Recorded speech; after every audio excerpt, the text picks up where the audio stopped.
here we are again. And How are you? Yeah. It's always running from behind the camera and then running in front of here, and then we're saying, and then we say our good morning. Hello, everyone. You're such a daggy dad. You are, and you're sick still as well. Yeah. Yeah. I'll get over it. I'll give you another coffee in a second. Yeah, that'll be good. Oh, so this is airing on Saturday for the mini branches, but for everybody to get tuned in to the message that we're sharing. So there'll be an attachment down the bottom for a study guide at the bottom. So and I'm preaching. But you're preaching. Yeah. And it's probably a message that has been coming for a while.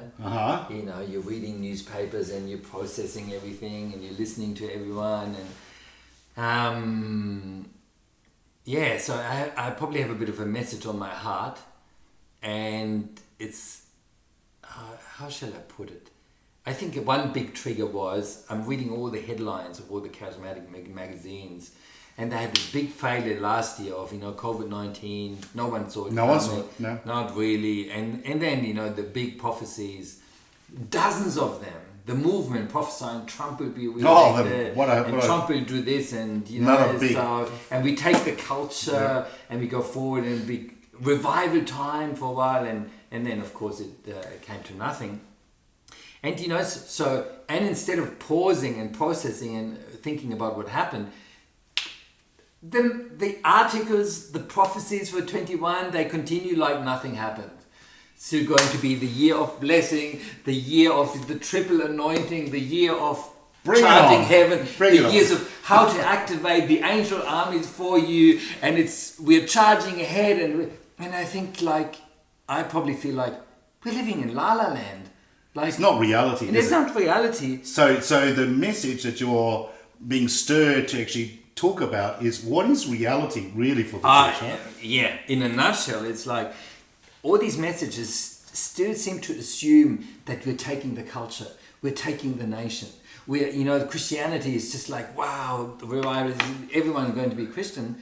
But there is that whole thing that comes out of the, sorry to go a bit technical, but the theology out of many of those churches is that dominion. We're going to be in charge, and we're going to conquer every mountain, and we're going to sort of the mountains, the mountains, and all this sort of kind of stuff. But the thing is that I just wonder sometimes whether, especially during last year, whether even God was saying, no, you guys are going to slip right back down into the valley.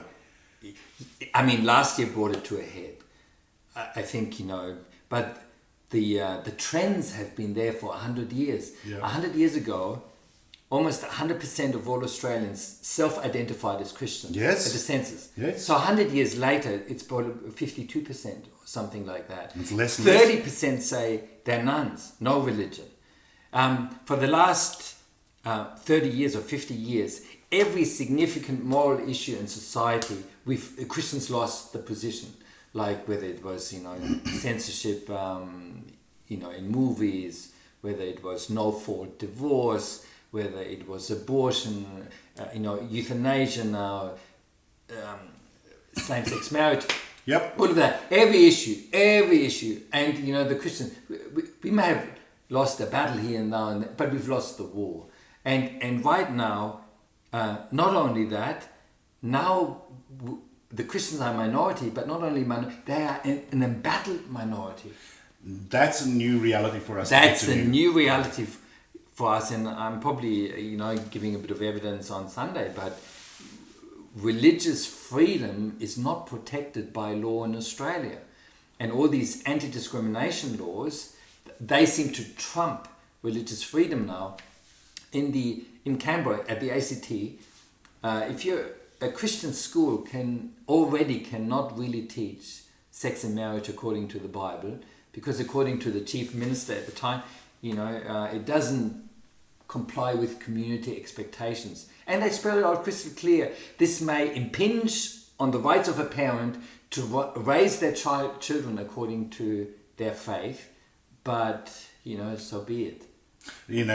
All of these pointers, it really has come to a head, although I don't think that we really kind of comprehend what just happened in Victoria. Yeah. And, the gender gay conversion well, bill. The thing is that, because I'm also a counsellor, and the thing is that, it's not just the Christians. We've got psychiatrists and psychologists and people who are dealing with people in that situation. They're all saying, do you realise what's happening here? Yes. And in the law, in Victoria, they actually identify prayer as a criminal offence. Yeah.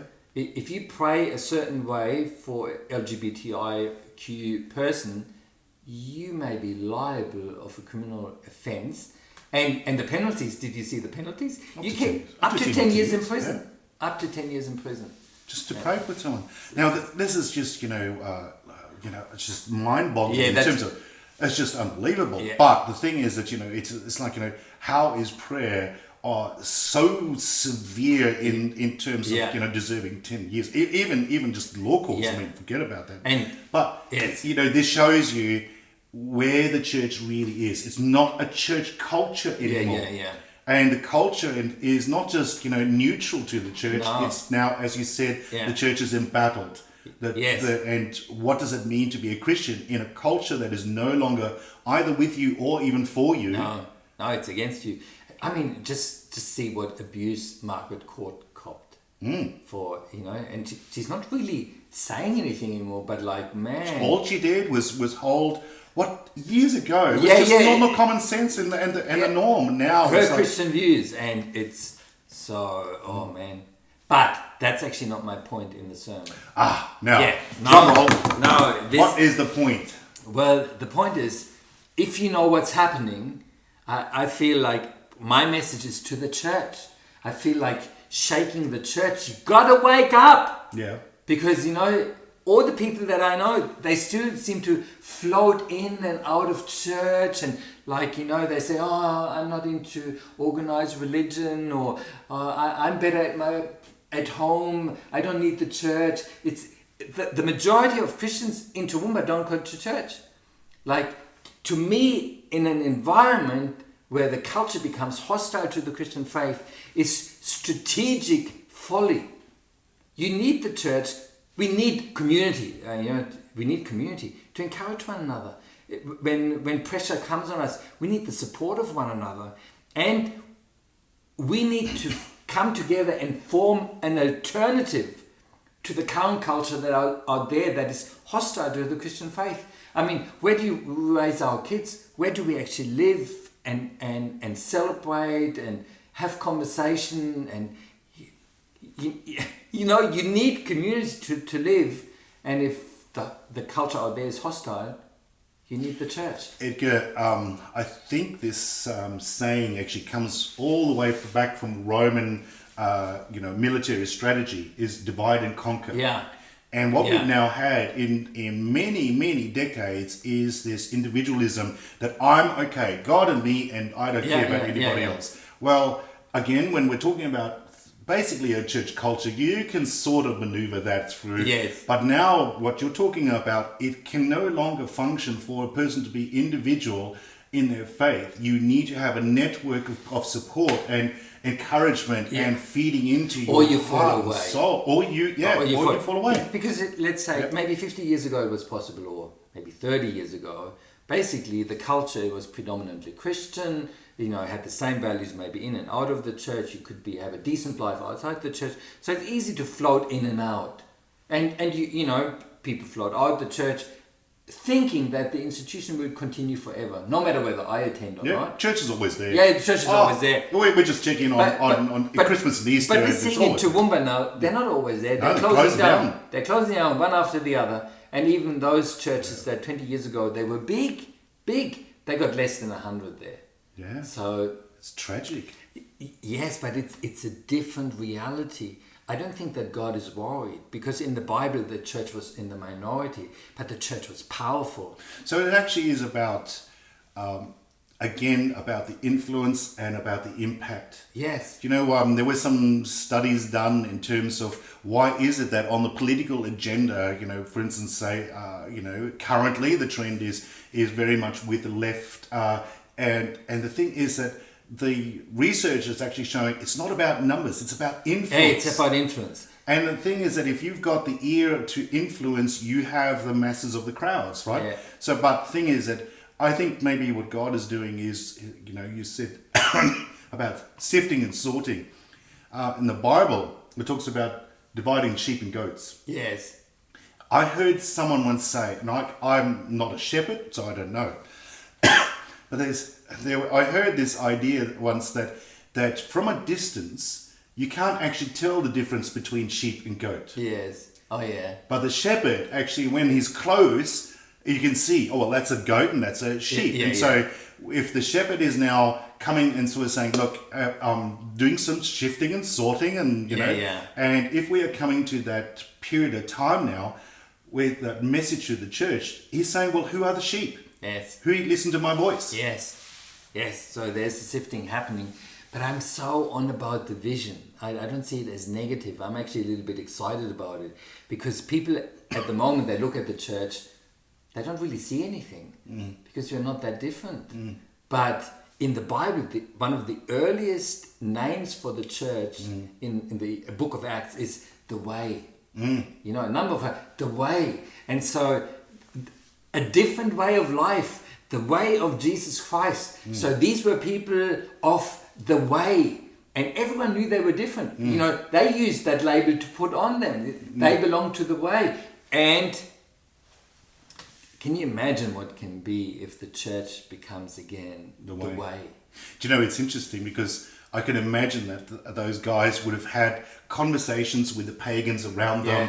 And they said, oh, we do this and we do that, but nothing is working. And these Christians would have sort of said, do you know there's another way? It's like there's another way. Yeah, there's another way. And then you don't even have to be that evangelistic. Yeah.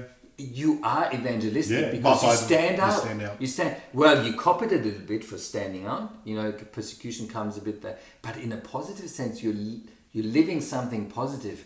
So I'm just, my heart is full with the vision of the Bible of Jesus, that Christians are the church. This whole thing about this individual internet Christians by themselves hiding away somewhere, to me it's completely inconceivable when you read the Bible, and it doesn't work in Australia in 2021. So you were talking about that. There's a lot, obviously, there's brewing. And I reckon that, don't miss out on Sunday because I think you're only getting started. So we better stop now. So wait, there's more. There's more. Yeah, all right. Yeah, but again, I'm not so much on the negatives. It is an encouragement. Vision. If you don't have vision, if you don't know where it's going, it's depressing. But we can have a vision of being a minority in Australia, but an active one, and one that is full of blessing, salt and light, and we are visible. We are becoming visible and being the way. Would you want to be known as the person that the way of Christ is there? Yeah. Anyway, wow. I hope you enjoyed. Wow. I can't wait. Yeah, here we go. See you. Bye.